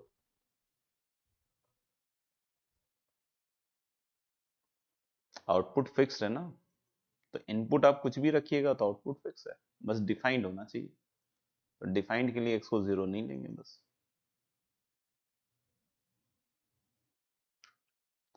ओके, इस पे हम ये सवाल करके देख रहे हैं, है ना, करके देखिए फटाफट से। f(x) is a polynomial function satisfying this such that f5 is 126, f of 3 बताना है आपको। I hope 28 is correct. देख सकते हो कि इसको सेटिस्फाई करने वाले दो पॉलिनोमियल फंक्शन थे, एक तो x की पावर n प्लस 1, हम वो वाला सेलेक्ट करेंगे बच्चों जिसमें f5 126 आएगा, है ना। तो देख सकते हैं कि अगर हम इसमें f of 5 सोचें तो कितना आएगा बच्चों, 5 की पावर n प्लस 1, और ये अगर 126 लेते हो according to question f of 5 is 126, तो 5 की पावर n is going to be 125 guys, और यहां से इसको 5 क्यूब लिखिएगा, तो यहां से n की एक प्रॉपर वैल्यू आ रही है 3। लेकिन जब यही काम यहां से करोगे आप तो f5 is 1 minus 5 की पावर n and that again is 126, यानी कि -5 की पावर n कितना आ जाएगा बच्चों, 125, और 5 की पावर n यहाँ नेगेटिव आ रहा है जो कि पॉसिबिलिटी है ही नहीं, है ना। 5 की पावर n हमने हमेशा देखा है कैसा रहता है, हमेशा पॉजिटिव। मतलब यहां से जो समझ में आया मेरे को मोटा मोटा, वो n की वैल्यू 3 होनी चाहिए, है ना। तो यानी fx क्या हो रहा होगा, x³ + 1। अगर fx x³ + 1 है मेरे भाई, तो f3 कितना हो जाएगा, 28। कोई लिख रहा हो तो वेट डाल देना। चलिए अगले पे चलते हैं, है ना। Next question is this, let f be a polynomial function which satisfy this relation, तो you have to find the value of sigma r equal to 1 से 100 fr, है ना? करो भैया। सबसे पहले देखिएगा कि अगर आपको हिंट नहीं मिल रहा है तो यार हिंट तो मिल जाना चाहिए था। कैसे? कि सर ये fx plus f of 1 by x type में ही जाएगा, है ना? तो अगर fx plus f of 1 by x type में ही अगर जाएगा तो यहाँ पे साफ साफ मुझे दिख रहा है कि fx plus f of 1 by x type में जा रहा है, तो fx है, लेकिन यहाँ तो 1 by x तो दिख नहीं रहा है। हाँ, यहां से एक हिंट मिल रहा है मुझे कि अगर मैं y इक्वल टू एक्स रख दूं तो ये fx into F of 1 by x दिख रहा है, लेकिन क्या इधर fx plus 1 by x plus F of 1 by x दिख रहा है? Answer is yes. जैसे ही मैं y इक्वल टू एक्स सोचता हूं तो ये कट जाता है, यानी कि सबसे इंपॉर्टेंट चीज मेरे लिए क्या रहेगी यहाँ पे कि मैं y को x ही रख दूं इसमें। तो हम लोग को पता है कि x और y यहाँ इंडिपेंडेंट वेरिएबल होते हैं, हम कुछ भी रख सकते हैं एक दूसरे की जगह। तो यहाँ fx बनेगा और y को अगर मैंने x रखा तो fx अपॉन एक्स स्क्वायर मतलब f ऑफ 1 बाई एक्स बन गया। अच्छा जी सर, प्लस यहाँ पे y इक्वल टू एक्स रखेंगे तो ये f1 बन गया। ये क्या बन गया साहब? fx into F of 1 by x, मतलब उसी फॉर्मेट में आ रहा है जिस फॉर्मेट में मुझे चाहिए था। और यहाँ पे y इक्वल टू एक्स रखेंगे तो माइनस 1 बाई एक्स क्यूब, और यहाँ y equal to X cube रखोगे तो एक्स क्यूब बाई एक्स की power 6 is 1 by X cube और प्लस 2 आ रहा है भाई, तो ये कट जाएगा। अब इसको देखकर मेरे को एक चीज समझ में आ रही है कि यार f1 निकालना पड़ेगा, f1 बिना निकले तो सवाल नहीं हिल रहा। तो अगर f1 निकालना पड़ेगा तो मैंने बोला कि x को 1 रख देते हैं, तो ये क्या बनेगा? f1 plus f1 plus f1 कितनी बार आ रहा है भाई मेरे? 3 बार आ रहा है ना। और इधर क्या बन रहा है सर? f1 का स्क्वायर और प्लस 2 आ रहा है।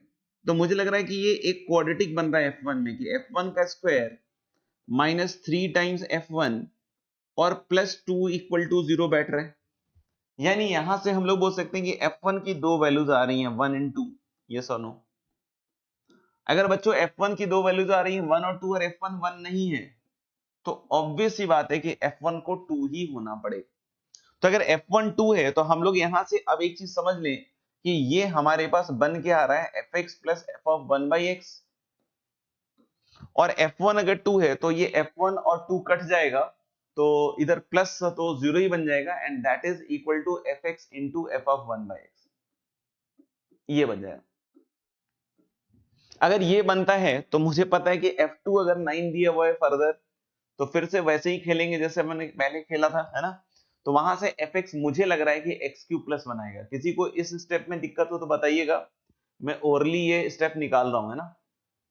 जैसे अभी पिछले क्वेश्चन में मैंने लगाया था f ऑफ 5 126, वैसे ही f2 इक्वल टू 9 लगाकर, है ना, पिछले क्वेश्चन में जैसे निकाला था, तो f2, है ना, तो हम लोग f2 इक्वल टू क्या बोलो सोचो f2 इक्वल टू 9 लगाकर हम यहां से निकाल सकते हैं कि fx क्या है? X Q plus 1। अब बात आ रही है कि सर ये कैसे होगा, है ना? तो हमने बोला भाई सिग्मा r इक्वल टू 1 से 100, है ना, और यहाँ क्या बनेगा? fr हो गया r क्यू प्लस 1। बच्चों आप में से जिसको ही पता है कि भाई r क्यूब का सिग्मा कितना होता है? n into N plus 1 by 2 का होल स्क्वायर। तो बेटा 1 से 100 तक का, है ना, सिग्मा अगर कोई निकालता है ना, सिग्मा तो मुझे पता है कि वो 5050 आता है, तो उसका स्क्वायर बन जाएगा। तो यानी कि 5050 का स्क्वायर नहीं चमका हो तो पूछ लीजिएगा, है ना, और प्लस 100। क्या किया? Sigma r cube, sigma r cube 1 से 100 क्या क्या आता है?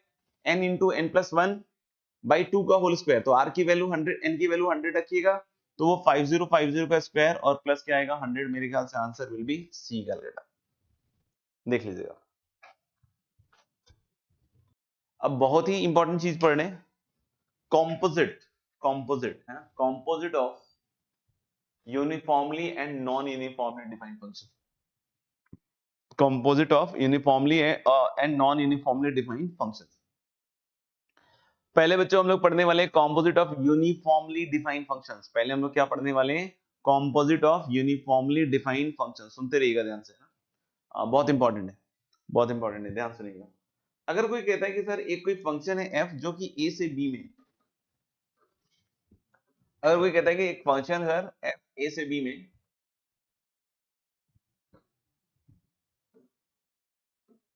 है ना, डिफाइंड ही a से b में f, और सर जी एक फंक्शन है g जो डिफाइंड है b से c में। आप समझिएगा, क्या बोलता है कि एक फंक्शन है f a से b में डिफाइंड है और एक फंक्शन है g जो b से c d में डिफाइंड है, जो b देखना। तो अलग कि कंपोजिट फंक्शन पे आते हैं बच्चों, और कंपोजिट ऑफ किसकी बात करते हैं, यूनिफॉर्मली डिफाइंड फंक्शन है ना, यूनिफॉर्मली डिफाइंड फंक्शन की। नॉन यूनिफॉर्मली की भी मैं बात करूंगा, लेकिन आई थिंक अगर आज की क्लास में टाइम मिलेगा तो डेफिनेटली करूंगा, नहीं तो फिर अगली क्लास में हम लोग बात डेफिनेटली करेंगे। एंड आई होप अगर आज हो जाए बात तो बड़ा मजा आएगा मेरे को भी। लेट्स सी, ये अगर टाइम नहीं जाता तो शायद आज हम बात कर पाते। तो हम लोग लिखिए f अगर एक फंक्शन है a से b में और g एक फंक्शन है कहां से कहां तक, b से c में, है ना। तो हमने क्या कहा साहब कि सपोज कर लीजिए कोई एलिमेंट है x f में, तो जब f फंक्शन इस x पे ऑपरेट करेगा, ध्यान से सुनिएगा, है ना, ध्यान से सुनिएगा तो समझ में आएगा। तो हमने कहा क्या कि अगर ये जो f फंक्शन है अगर ये x पे ऑपरेट करेगा तो वो उसका इमेज यहां पे देगा fx। हैं कैसे सर? अरे गधे, जब x1 का इमेज देता है उधर तो वो क्या देता है तू ही बता, f1 ही तो देता है ना। तो हम बोले हाँ सर f1 ही देता है। तो बिल्कुल वैसे ही कि अगर x का इमेज अगर f देगा तो वो क्या देगा, fx। बिल्कुल सही बात है सर, fx ही देना चाहिए फिर तो, है ना। आप कह रहे हो तो हम तो गलत कैसे बोले इसको, बाकी लग तो गलत ही रहा है सर, है ना। गलत लग रहा है, गलत लग रहा है, गलत गलत है। तो हमने क्या कि f जो है वो x पे ऑपरेट करेगा तो वो क्या देगा, fx देगा। ऐसे ही g के लिए b का सेट डोमेन हो गया, g के लिए b का सेट क्या हो गया, डोमेन हो गया।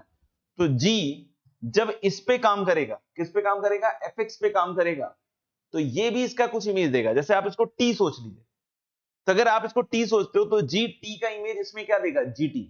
तो हम लोग बोल सकते हैं g fx का इमेज इसमें क्या देगा मेरे दोस्त, मेरे भाई, मेरे बंधु, ये देगा gt, और t कौन था, fx। तो यानी कि ये इमेज देगा, ये इमेज देगा। यानी हम लोग बोल सकते हैं कि अगर मैं एक फंक्शन a से c में डिफाइन करूं जिसको मैं ऐसे लिखता हूं GOF, देख लो बेटा कॉम्पोजिट इस तरीके से लिखा जाता है ना। तो अगर हमने बोला कि अगर सपोज कर लीजिए मैं a से c में एक फंक्शन डिफाइन करता हूं और उसका नाम लिखता हूं GOF ऑफ x, तो ये x का इमेज क्या मिला, x का इमेज क्या मिला साहब, तो x का इमेज मिला साहब GOF ऑफ x। x का इमेज क्या मिला, GOF of x for all x belongs to a। नहीं चमका हुआ, for all x belongs to a, देख लो एक बार। तो हम लोग बोल सकते हैं क्या कि this is going to be the definition for composite function, कि अगर x की बात करें तो f फंक्शन जब इस पे ऑपरेट करेगा तो fx बनाएगा, सही बात है। और g फंक्शन जब इस पे ऑपरेट करेगा तो क्या बनाएगा, g of f of x, right. तो हम लोग बोल सकते हैं क्या कि अगर हम इस कंपोजिट फंक्शन को लिखे GOF, गॉफ ऑफ x, तो ये किसके बराबर होगा, ये होगा g of f of x।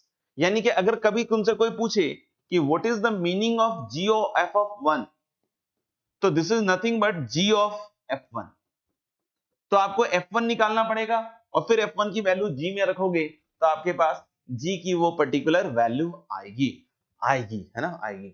अब अगर कोई पूछे चलिए सर एक बार आपने जो इंग्लिश में लिखा था उसको एक बार पढ़ लीजिए, तो हम लोग लेंगे let f is from a to b, जैसा कि मैंने आपको अभी दिखाया कि f is a function from a to b and g is from b to c, b to functions, है ना, g is from b to c, b a to function. Then the function GOF इस function की बात कर रहा है, ये composite है f और g का, है ना। Then the composite function GOF, ध्यान से देखिए बच्चों ये कहां से कहां तक डिफाइंड है, a से c में डिफाइंड है। आप देखिए ध्यान से, ये कहां से कहां डिफाइंड है, a से c सेट में डिफाइंड है, समझ में आया क्या। यानी कि इधर उसका क्या मिलने वाला है, डोमेन के एलिमेंट्स, और इधर उसका क्या मिलने वाला है, इमेजेस, उसका क्या मिलने वाला है, इमेजेस।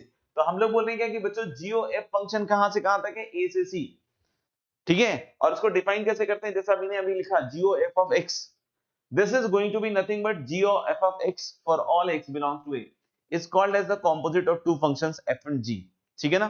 और ड्रामेटिकली नहीं लिखा हुआ है, डायग्रामेटिकली लिखा हुआ है ना, तो it is not dramatically, go dramatically, वैसे नहीं। तो x डालेंगे तो f मशीन उसको fx देगा, और fx जब g के कंटेनर में घुसेगा तो सोना sorry g of f of x निकलेगा, है ना। तो वही चीज हम लोग यहाँ पे आपसे बात कर रहे थे, इसी बात की विवरण कर रहे थे। लिख गया, लिख लीजिए, लिख लीजिए। ठीक है भाई लोग, चलिए आगे बढ़ते हैं थोड़ा सा, है ना। चलिए पहले कुछ कंपोजिट्स पे एग्जांपल्स करते हैं और फिर हम लोग थोड़ा आगे बढ़ेंगे, है ना। तो चलिए स्टार्ट करते हैं। पहला सवाल, fx is x square, gx is x minus 7, find gof and fog. Fog मतलब क्या हो गया बच्चों, एफ ऑफ जी एक्स, तो एफ ऑफ जी एक्स में सोचो पहले कौन आएगा, जैसे जी ऑफ एफ एक्स जब निकाले ना, जी ऑफ एफ एक्स निकाले तो इनिशियल एफ एक्स आएगा फिर बाद में जी आएगा, तो जब आप एफ ऑफ जी एक्स निकालोगे तो पहले जी आएगा फिर एफ आएगा। ठीक है, तो एफ ऑफ जी एक्स भी निकालना है और जी ऑफ एफ एक्स भी निकालना है ऐसे एग्जाम्पल। फटाफट से लिखिए, इजी है। बोथ एक्स स्क्वायर माइनस 7, गजब। देखना हम लोग बोले कि जी ऑफ एफ एक्स अगर निकालना है ना दोस्त, तो यहां पे हम एफ एक्स रख दें तो एफ एक्स माइनस 7 बन जाए, और एफ एक्स क्या है मेरे भाई, एक्स स्क्वायर, तो एक्स स्क्वायर माइनस 7 आ गया, ये है जी ऑफ एफ एक्स। लेकिन कोई बोलता है भाई एफ ऑफ जी एक्स निकालिए सर, तो एफ ऑफ जी एक्स निकालेंगे तो यहाँ एक्स की जगह जी एक्स रखेंगे दोस्त, है ना, तो ये आपका हो जाएगा बच्चों जी एक्स का होल स्क्वायर, जी एक्स का होल स्क्वायर, तो जी एक्स क्या है भाई, जी एक्स भाई एक्स माइनस 7 का होल स्क्वायर, तो देख सकते हो कि एफ ऑफ जी एक्स ये आएगा, but g of f x क्या आएगा बच्चों, x square minus 7, x cube minus 7। क्या हो गया ऋतु जी,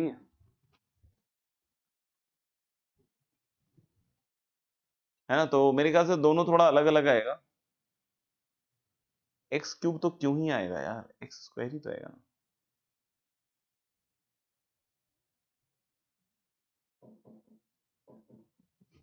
ठीक है ना बच्चों, तो यहां से एक चीज और क्लियर हो गई कि कॉम्पोजिट्स जो हैं वो कॉम्पिटिटिव नहीं होते, मतलब एफ ऑफ जी एक्स और जी ऑफ एफ एक्स जरूरी नहीं है कि बराबर हो, है ना, कॉम्पिटिटिव जरूरी नहीं है। दूसरा सवाल ये है बच्चों कि अगर f x x square plus 2x plus 1 and g of x is mod of x plus 1, then find g x. F x क्या है बच्चों, देखो इसमें आपको एक ऐसा मशीन ढूंढना है ना कि जिसमें हम x प्लस 1 के होल स्क्वायर का इनपुट डालें, है ना, x प्लस 1 के होल स्क्वायर का इनपुट डालें दोस्त, तो ये मॉड ऑफ x प्लस 1 बना दे, ये मॉड ऑफ x प्लस 1 बना दे, क्योंकि एफ एक्स एक्स प्लस 1 का होल स्क्वायर है।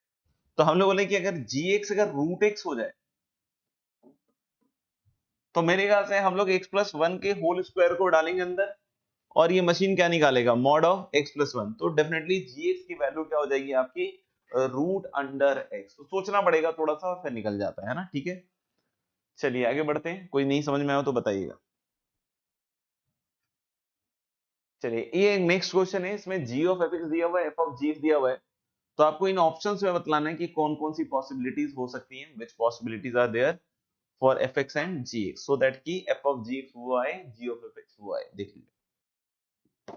चलिए बच्चों देखते हैं ध्यान से, अगर कोई पूछता है कि सर इस केस में g of fx क्या आएगा बॉस, तो मैंने कहा साहब कि g of fx मतलब रूट fx टाइप की चीज आएगी, और रूट fx में fx क्या है बच्चों, root under sine square x, वाह वाह मेरे भाई वाह, पहले में ही आंसर मैच करने वाला लग रहा है, मॉड साइन x, है ना।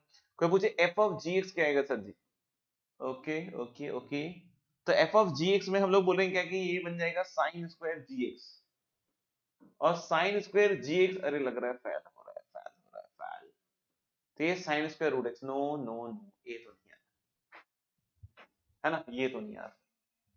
को बोले कि b वाला आएगा क्या सर, b वाला तो दूर दूर तक नहीं दिख रहा है, g ऑफ x लिखेंगे तो मॉड साइन x आ जाएगा, ये साइन मॉड x आएगा, ये भी नहीं आएगा। इस केस में अगर कोई पूछे कि क्या आएगा सर जी, तो रूट अंडर एक्स स्क्वायर का तो हो जाएगा साइन, अरे ये कुछ गड़बड़ कर दिया,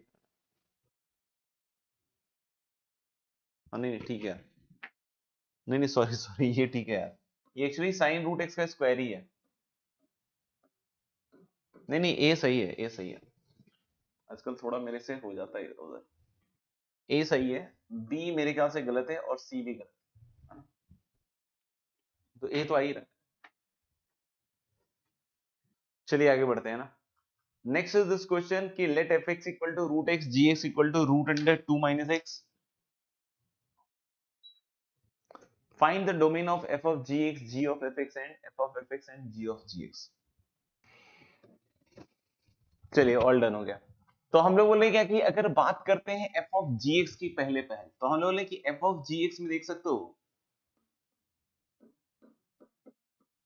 कि ये रूट जी एक्स टाइप की चीज आएगी, है ना, तो रूट जी एक्स टाइप की चीज में मतलब g x greater than equal to 0 होना चाहिए, तो सेम ही चीज आ जाएगा। जैसे रूट जी एक्स में क्या आएगा बोलो, यही रख दो और तो क्या आएगा। तो यानी कि मुझे लग रहा है कि fourth root of 2 minus x आएगा गाइस। तो ये डिफाइन किसके लिए, for x greater than equal to, sorry, for 2 minus x greater than equal to 0 के लिए। तो x मुझे लगता है कि लेस देन इक्वल टू 2 होना चाहिए दोस्त, पहला वाला, है ना, पहला वाला। तो पहले वाले का आंसर सही है, माइनस इंफिनिटी से 2। तो मुझे sir g of f x कैसे निकलेगा सर जी? तो g ऑफ एफ एक्स अगर निकालना चाहते हो आप तो आ जाइए, यहां पे हम लोग root under 2 minus f x लिखेंगे, और यहां से this is root under 2 minus और रूट एक्स। तो मेरे ख्याल से यहां से 2 minus root x should be greater than equal to 0 and root x is going to be less than equal to 2, मतलब x is less than equal to 4 आ जाएगा, है ना। और दूसरी चीज इसके अंदर जो स्क्वायर रूट के अंदर x है तो वो ग्रेटर देन इक्वल टू 0 कर लो, मतलब x कहां से कहां तक आ जाएगा, 0 से 4। तो मेरे को ऐसा लगता है कि इसका तो भाई मेरे रेंज आ जाएगा 0 से 4, एम आई राइट? ठीक है ना। और f ऑफ एफ एक्स की अगर बात करें मेरे भाई, तो मेरे ख्याल से ये तो काफी लल्लू सा लग रहा है कि रूट एफ एक्स ही हो जाएगा ये, और रूट अंडर एक्स मतलब फोर्थ रूट ऑफ एक्स हो जाएगा। तो ये तो साफ साफ बोल रहे हैं x is greater than equal to 0, मतलब ये 0 से इंफिनिटी देगा, है ना। और कोई बोले g ऑफ जी एक्स, तो दोस्त g ऑफ जी एक्स जब निकालोगे तो this is root under 2 minus g x हो जाएगा, है ना, क्योंकि यहाँ पे हम x की जगह क्या रख देंगे, जी एक्स। तो this is going to be root under 2 minus root under 2 minus x हो जाएगा। मतलब क्या हुआ मेरे भाई कि 2 माइनस एक्स क्या हो जाएगा, ग्रेटर देन इक्वल टू 0, एक तो पहले, यानी x less than equal to 2 यहां से आ रहा है, और दूसरा इसके अंदर जो स्क्वायर रूट में है 2 minus root under 2 minus x, ये भी ग्रेटर देन इक्वल टू 0, मतलब कि 2 is greater than equal to root under 2 minus x. आप दोनों साइड स्क्वायर करोगे, पॉजिटिव है ना, स्क्वायर कर सकते हैं हम लोग, है ना। तो यहाँ से x is greater than equal to -2 आ रहा है, यानी कुल मिला के मुझे समझ में आ रहा है कि x greater than equal to -2 भी होना चाहिए और x less than equal to 2 भी होना चाहिए, मतलब इसका आंसर तो शायद -2 से 2 आएगा। कोई पार्ट में डाउट हो तो बताइए, लास्ट का आ जाएगा क्लोज, -2 से क्लोज। नेक्स्ट क्वेश्चन ये है, इसका आंसर देखिए। अब मेरे ख्याल से इन दोनों को आप होमवर्क में लिख लीजिए, अगली क्लास में नहीं तो डिस्कस कर लेंगे, क्या लगता है